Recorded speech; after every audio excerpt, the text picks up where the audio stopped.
Hai teman-teman, selamat siang semuanya. Kita akan memulai kelas kita pada sore hari ini.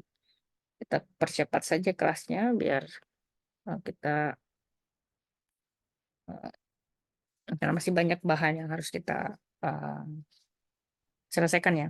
Baik teman-teman, di pertemuan sebelumnya kita sudah membahas tentang eh, secara garis besarnya kita sebenarnya membahas tentang makroekonomi policy atau kebijakan ekonomi makro, kemudian state control dan state intervention.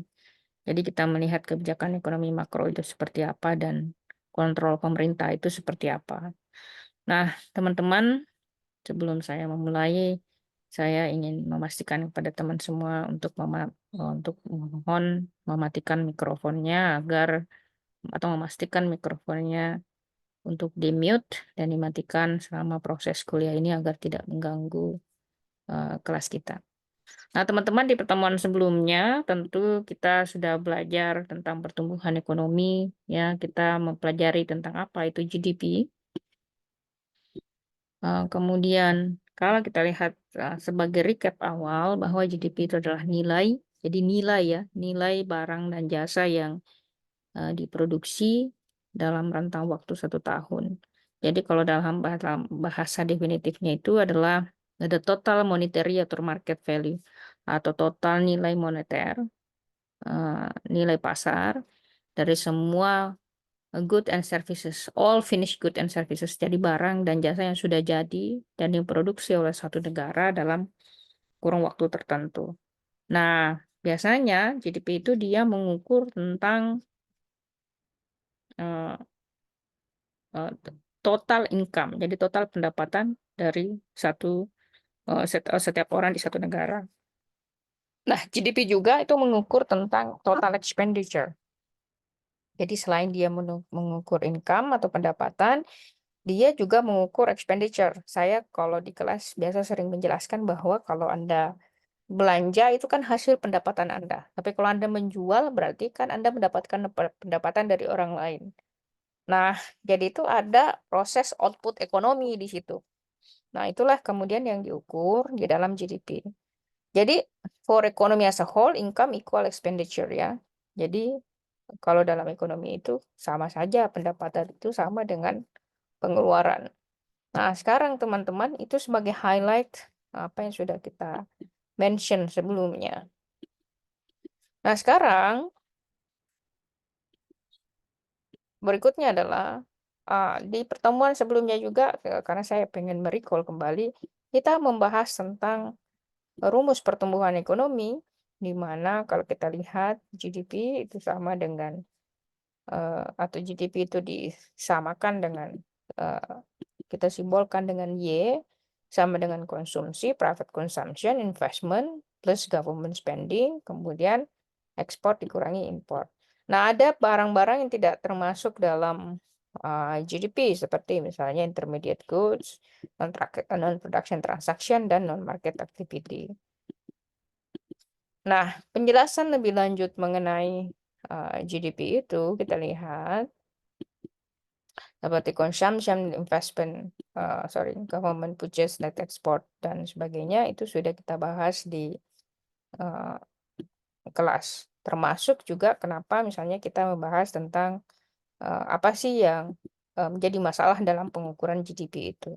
Jadi pengukuran GDP ini merupakan turunan teori dari neoclassical perspective. Jadi kalau tadi Anda ikut mata kuliah ekonomi politik, kita belajar tentang neoliberalism. Jadi di dalam turunan classical political economy itu, jadi kita tadi ya belajar tentang turunan teori. Kalau kita bicara di dalam perspektif, saya tulis di sini, classical political economy, maka turunan dari classical political economy ini menghasilkan nanti yang disebut dengan neo classical economy. Nah, neoclassical economy ini menghasilkan salah satu teori, yaitu teori pengukuran GDP. Nah, jadi kalau kita lihat Yang kalau kita membahas tentang GDP itu, kita membahas tentang pendekatan teori dari neoclassical economy. Nah, teman-teman, apa kritik terhadap GDP itu? Sama seperti di kelas saya sudah jelaskan, dan saya ingatkan kembali bahwa GDP itu kan dia satu-satunya pengukuran. Kalau satu-satunya pengukuran berdasarkan neoclassical economy, mau tidak mau pasti ada dengan kelemahannya. Kenapa? Karena kita tadi menghitung finished goods. Finished goods dalam artian kalau kita ngukur kapal itu, pesawat itu finished goods-nya kapal ini. Tapi kan kita tidak melihat secara parsial tuh. Misalnya nih kalau kita lihat secara detail ya. eh, misalnya movable training edge-nya ini diproduksi di Australia. Kemudian wing yangnya ini, wingnya ini seperti yang ini. Oh, hold on. Kenapa nggak bisa ya? Nah, wingnya ini diproduksi misalnya di Amerika. Yang khusus yang ini diproduksi misalnya di Jepang. Nah, kita lihat ya. Engine-nya misalnya diproduksi oleh yang khusus yang ini diproduksi di Inggris oleh Rolls-Royce, perusahaan Rolls-Royce. Nah, pintunya diproduksi misalnya di Prancis. Jadi kalau dia hanya memproduksi pintu, kalau dihitung dalam penghitungan GDP, pintu ini unfinished goods. Atau bisa juga diterjemahkan menjadi intermediate goods karena dia belum barang jadi. Nah, karena dia tidak dihitung dalam sebagai barang jadi, tapi ada aktivitas produksi, maka sebenarnya dia tidak masuk dalam penghitungan GDP. Jadi ini juga bermasalah. Nah, kalau Anda pengen pembahasan lebih lanjutnya itu ada buku-buku seperti misalnya The Growth Delusion, The Well-being of Nation. Jadi kalau GDP itu dia hanya mengukur income dan pendapatan aja. Jadi dia tidak akan eh,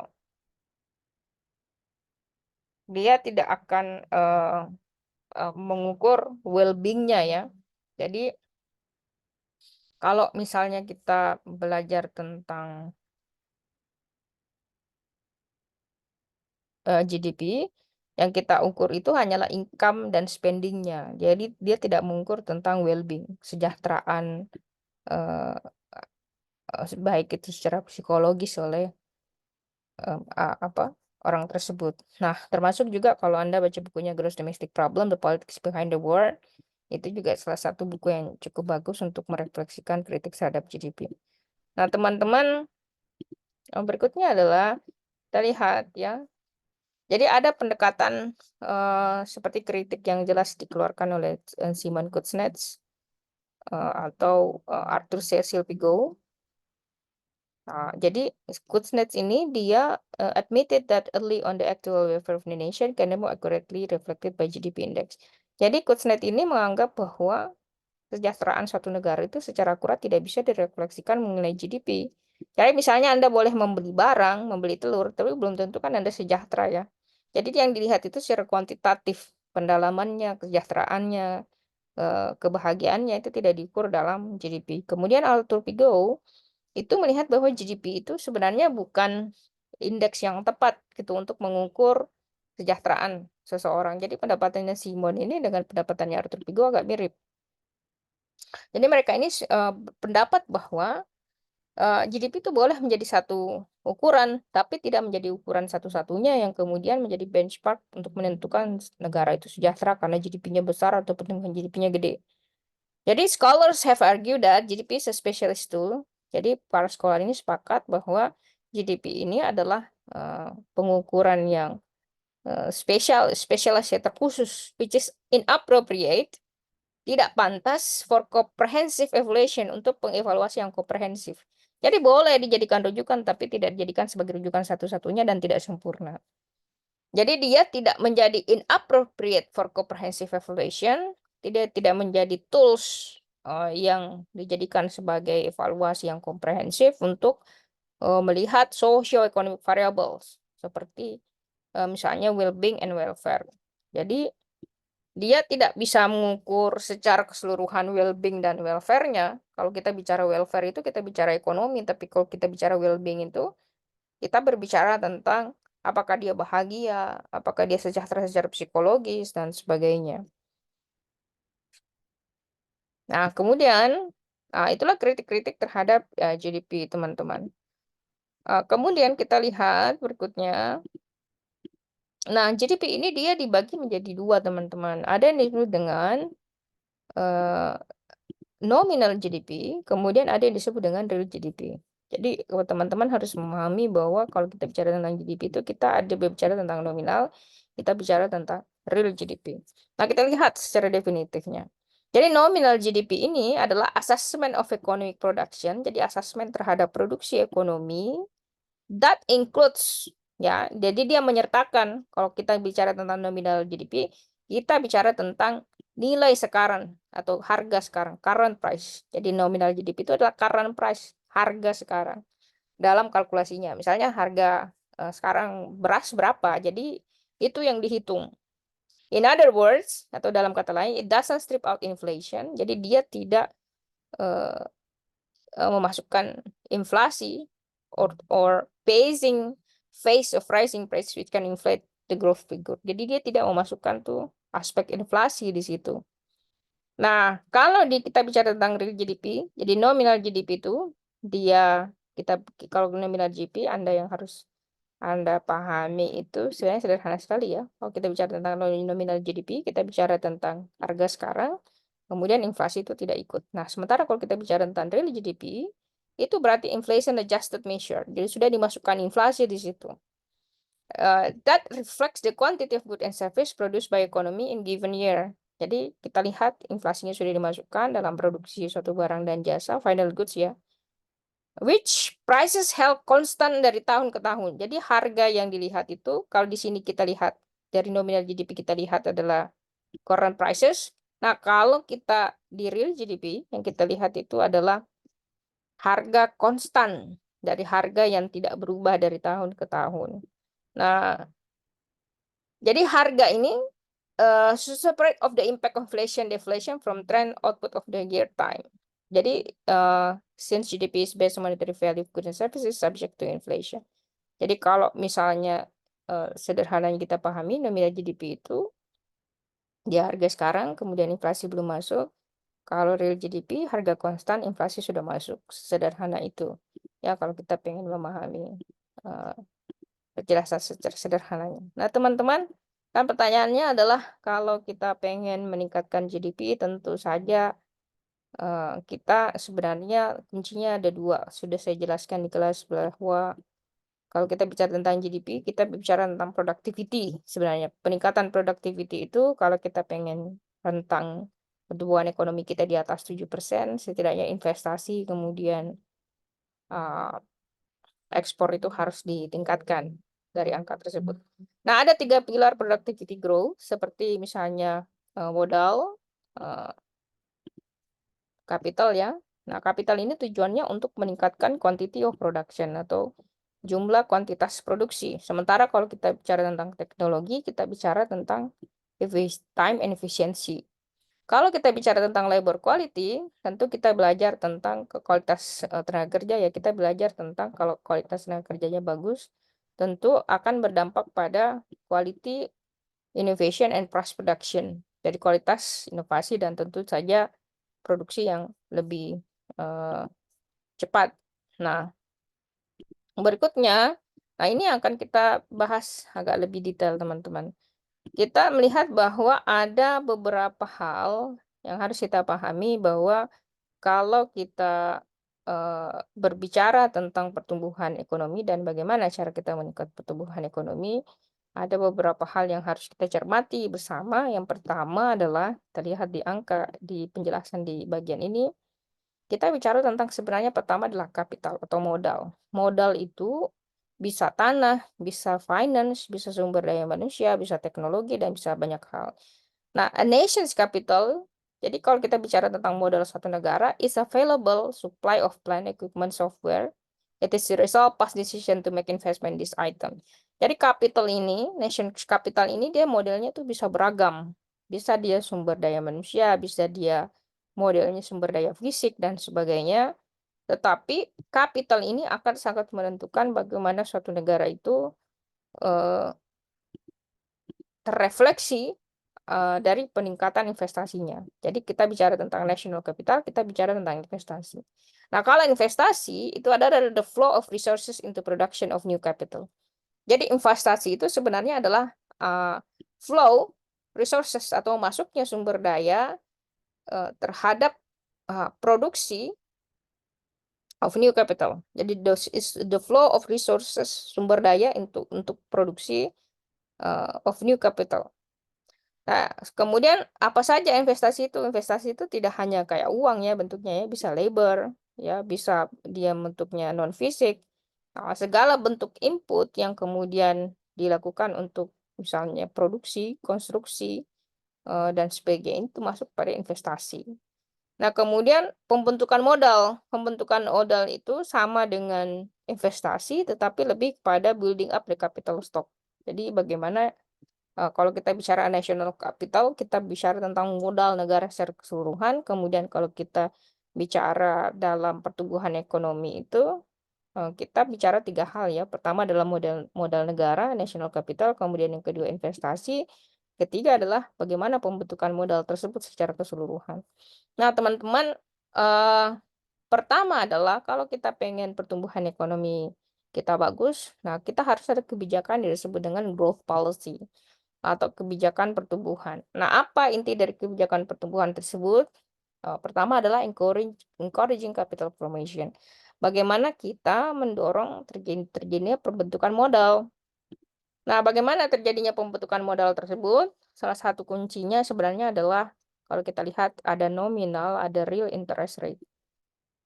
Jadi kalau misalnya Anda misalnya nih dalam 12 bulan itu, 12 bulan misalnya, Anda membeli mobil dan Anda harus membayar cicilan tuh selama 12 bulan misalnya.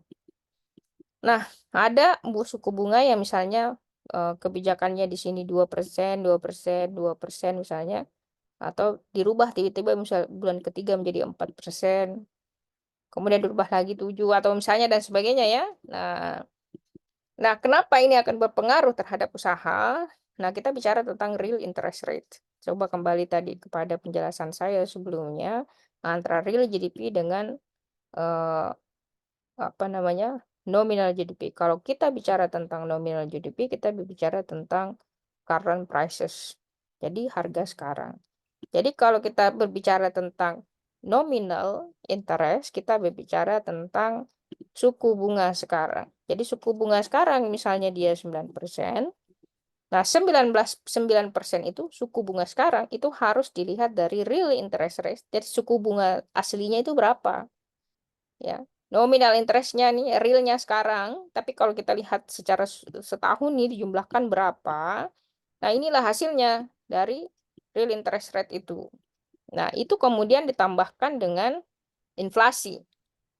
Jadi intinya adalah sebenarnya semakin rendah suku bunga, maka dia akan semakin bagus, suku bunga bank ya, akan semakin bagus buat usaha. Karena kalau suku bunganya terlalu tinggi, orang itu tidak akan mau pinjam uang.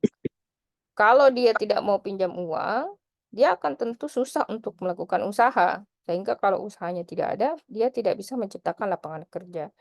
Nah, teman-teman, jadi kalau kita lihat real interest rate ini adalah the amount of business investment depends on the real interest rate they pay for to borrow funds. The lower the rate interest, the more investment there will be. Jadi semakin rendah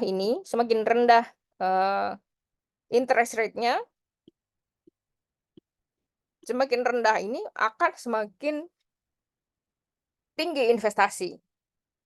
Kenapa? Kalau logika sederhananya, kalau suku bunga itu rendah, orang kan mau minjam uang karena kembaliannya kan menjadi sedikit ya. Sekarang berikutnya kita lihat yang kedua adalah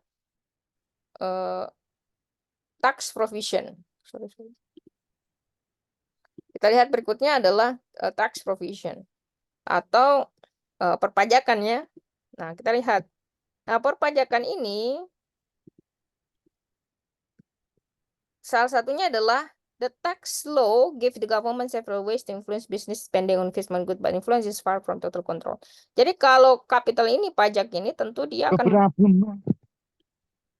Saya minta tolong Wabrisio, tolong matikan ininya ya. Jadi tax ini dia memberikan apa namanya, tax ini dia sebenarnya bisa menghambat usaha. Kalau usahanya terlalu tinggi, jadi kayak misalnya gini, orang tuh kalau pajaknya tinggi, kan pajak itu kalau misalnya penghasilan Anda berbisnis tuh penghasilan Anda 2 juta per bulan, terus Anda pajaknya let's say 20%, berarti 20% dari misalnya 20% dari 2 juta, maka Anda kan harus membayar pajak misalnya 400.000. Jadi total income yang Anda bawa pulang itu cuma 1.600.000.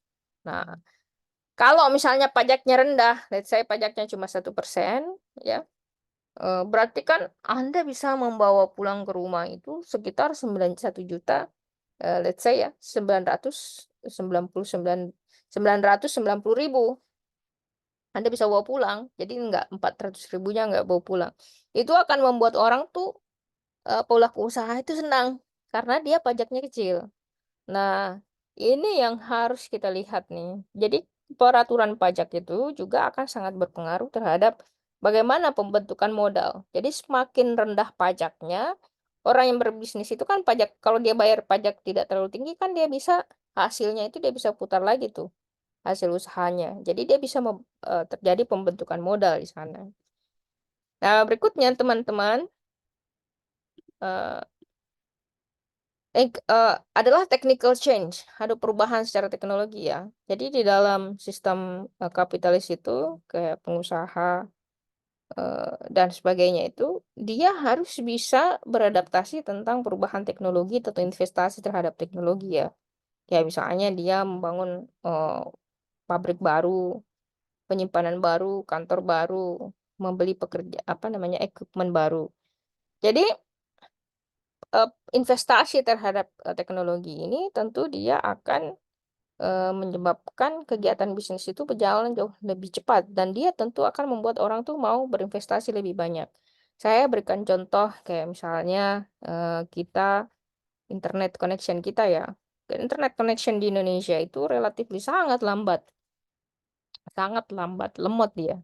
Nah, kenapa lemot? Karena akses kita itu terhadap internet itu masih berdasarkan wireless. Jadi kita pakai satelit. Sementara kayak misalnya lihat di Inggris, di Amerika Serikat, ya di Australia, di Singapura, itu akses internetnya itu dia melalui kabel. Jadi kabel di bawah tanah, kabel di bawah laut, sehingga dia tidak terdisrupsi dengan begitu banyaknya sinyal tuh. Nah, investasi kita itu harus lebih banyak, misalnya di akses internet ke bawah kabel bawah laut ya. Kalau di Singapura itu dia apa namanya kabel bawah lautnya itu kan lebih banyak tuh. Kalau nggak salah 29, 30. Indonesia itu hanya punya 2 tuh. Jadi memang kita agak tertinggal di situ. Nah, kalau misalnya internet kita fasilitasnya kecepatannya sangat besar, tentu itu juga akan bagus untuk usaha dan sebagainya. Nah, berikutnya adalah kita lihat the growth of demand. Jadi salah satu aspek yang harus kita perhatikan juga adalah bagaimana kita meningkatkan permintaan. Jadi semakin banyak permintaan, tentu saja income dari usaha itu akan semakin banyak juga. Nah, jadi high level of sales, tingginya penjualan, dan ekspektasi of rapid economic growth akan menciptakan eh, apa kondisi atmosfer yang kondusif untuk investasi. Jadi Indonesia itu menjadi sumber investasi yang cukup menjanjikan karena karena orang Indonesia itu suka belanja. Sebenarnya tuh bagus banget kalau seseorang itu suka belanja ya, karena kalau kita pengusaha, people love to spending their money, tentu kita akan menghasilkan banyak dari bisnis tersebut. Nah, itu salah satu kuncinya. Berikutnya teman-teman adalah tentu saja political stability ya. Nah, stabilitas politik ini penting. Kenapa stabilitas politik ini penting? Stabilitas politik ini saya mungkin pernah cerita sebelumnya adalah political stability itu coba bayangkan kalau Anda pengusaha, terus Anda pengen masuk investasi di Indonesia. Terus Anda lihat setiap hari orang demo, coba. Kalau Anda punya investasi triliunan, terus you melihat kerjanya negara ini suka banget demo, kan pasti mereka akan ragu-ragu ya, kita mau investasi atau enggak nih di negara ini. Nah, political stability itu penting, sama lagi kalau misalnya menjelang pemilu, eee, semakin pemilu semakin panas dan sebagainya. Kemudian, property rights, hak kepemilikan properti ya, harus ada jaminan, jangan sampai orang mau investasi tiba-tiba kemudian dia dipersulit ininya, hak kepemilikannya dan sebagainya. Jadi dia harus ada, jaminan undang-undang, peraturan yang menjamin mereka itu bisa mendapatkan properti, bisa menyewa properti, ada jaminan properti mereka dan sebagainya. Jadi political stability dan property rights ini, political stability itu tidak hanya dalam sebulan 2 bulan ya, kita bicara tentang tahunan gitu, karena investasi itu kan tidak ada investasi tahun, 2 tahun, yang ada itu investasi minimal 5 tahun, sampai kemudian berjangka menjadi 30 tuh, 30 tahun. Jadi dia long term investment. Nah, inilah yang penting. Jadi kalau kita lihat political stability itu kita bicara dalam 5 tahun saja, kita bicara dalam 10 tahun akan seperti apa nanti pemerintahannya. Nah, berikutnya kalau kita lihat, eee, ada beberapa hal yang bisa kita lakukan untuk meningkatkan, pertumbuhan ekonomi. Kalau tadi kita lihat growth policy berdasarkan dari encouraging capital formation, ingat ya. Jadi kita ada yang disebut tadi capital formation, bagaimana kita membentuk formulasi modal atau pembentukan modal. Karena setelah pembentukan modal yang kita butuhkan adalah memperbaiki pendidikan dan, training. Jadi kalau kita, lihat di sini kan ada 2 aspek ya, ada yang disebut dengan aspek pemerintah, di sini ada pemerintah, kemudian di sini ada perusahaan. Jadi, apa yang bisa dilakukan pemerintah nih untuk meningkatkan pertumbuhan ekonomi? Pertama adalah dengan meningkatkan spending pada education. Jadi, belanja terhadap sektor pendidikan itu penting. Membuat kampus yang bagus, perpustakaan nasional yang bagus, memberikan gaji yang bagus pada guru dan dosen, eh, memberikan fasilitas pendidikan ya, akses kepada buku dan sebagainya, memberikan subsidi, kemudian menciptakan infrastruktur pembangunan, ya, internet yang cepat, akses, bagaimana mungkin kita mau belajar kalau misalnya internetnya lemot kan? Kemudian free learning center, itu juga penting sekali ya, adanya pusat-pusat belajar. Ini menurut saya yang sangat kurang di Indonesia ini nih, free learning center. Jadi belum ada pusat belajar tuh yang open 24 jam. Biasanya opennya tuh jam 8 sampai jam 4, jam 5 sudah tutup. Jadi ini penting nih, karena itu akan membangun budaya membaca, budaya belajar. Nah, sementara kalau di perusahaan atau company, company itu bisa memberikan training, eee, memberikan, kemudian beasiswa ya, eee, memberikan skill improvement dan tentu juga, mengajak orang untuk menjadi bagian dari shareholder atau pemilik saham dari perusahaan tersebut. Ini yang bisa dilakukan untuk memperbaiki pendidikan dan juga, training. Berikutnya, spurring technological change. Jadi harus ada perubahan teknologi yang dilakukan.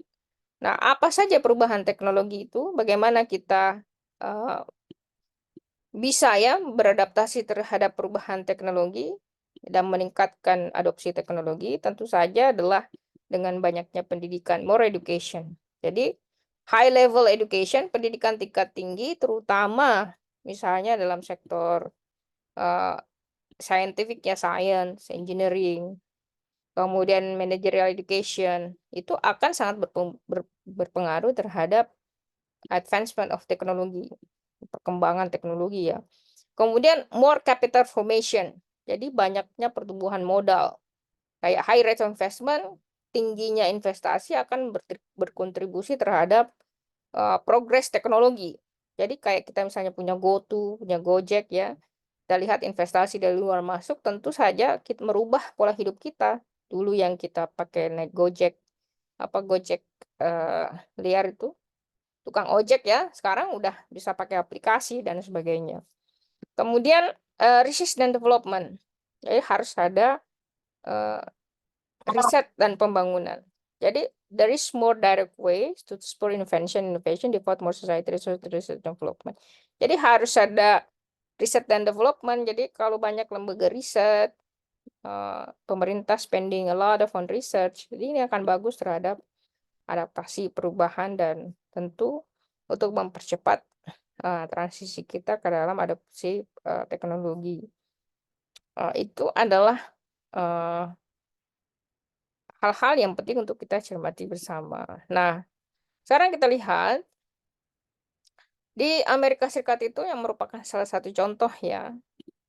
Kalau kita bicara tentang Amerika Serikat, kita menjadikan dia sebagai benchmark contoh kita. Karena Amerika Serikat itu merupakan negara terbaik di dunia, terbaik dari ekonomi, militer, dan sebagainya. Nah, di Amerika Serikat di 1973 sampai 95 itu terjadi proses ekonomi yang cukup lamban. Nanti di kelas saya akan encourage kalian mau menonton salah satu dokumenter, nanti linknya saya kasih ya, atau namanya saya kasih kepada ketua kelasnya, nanti nonton tuh The Man Who Built America. Nah, bagaimana proses industrialisasi di Amerika Serikat tersebut dimulai dari 1800-an, sorry, 1800, sorry, doesn't work.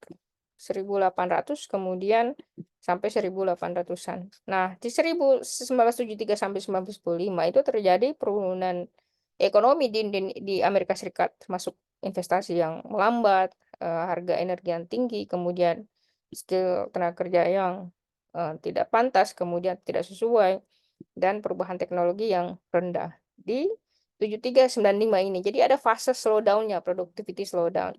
Nah, kemudian setelah 95 itu terjadi perubahan yang luar biasa tuh.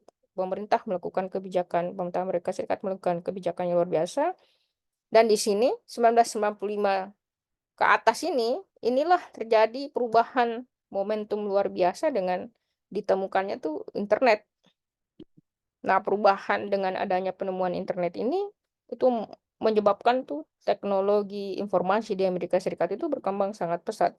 Kita lihat dia investasinya menjadi kencang, kemudian harga energy prices-nya mereka juga menemukan teknologi ini ya, apa namanya tuh, eh sha- eh, apa ekstraksi gas di bawah tanah yang jauh lebih efektif, kemudian mereka punya teknologi informasi yang jauh lebih bagus, mereka yang menemukan teknologi internet ya. Jadi lihat perusahaan-perusahaan IT di dunia semuanya dari Amerika Serikat, Microsoft, Apple, you name it, Borland, Nvidia dan sebagainya, on top-top itu semua ada di Amerika Serikat.